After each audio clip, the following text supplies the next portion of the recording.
पुडेरोलाल station में मटियारी जिले के बरसात मुतासरीन की वाहड़ न करण ऐं ॻोठनि ऐं ज़रई ज़मीन मां बरसाती पानी निकाल न थियण करे फंक्शनल लीग जिले मटियारी के तरफां ऑल पार्टीज़ कॉन्फ्रेंस कोठाई वई, जंहिंमें अवामी इतिहाद के कन्वेनर जिले मटियारी नसीर मेमण, तरक्की पसंद जो अॻवान जाम शौकत अबड़ो, रियाज़ चांडियो, फंक्शनल लीग अॻवान जिले मटियारी सरदार शुएब बलोच, SUP अॻवान जिले मटियारी गुलाम मुस्तफ़ा रिंद, जसकम रशीद ॾेथो समेत जिले मटियारी के मुख़्तलिफ़ ॻोठनि के अॻवाननि शिरकत कई।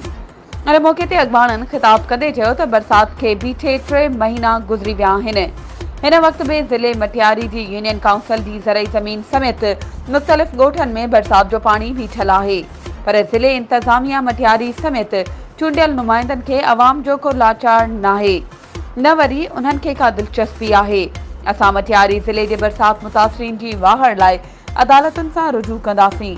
असांखे पंहिंजी अदालतुनि मां उम्मीद आहे त अवाम के रिलीफ ॾींदा। वधीक ख़बरुनि ऐं अपडेट्स के लाइ असांजे चैनल के सब्सक्राइब कयो ऐं हाँ, बेल आइकन के प्रेस करण न विसारजो त जीअं असांजी हर नई अचण वारी वीडियो तव्हां ताईं पहुची सघे।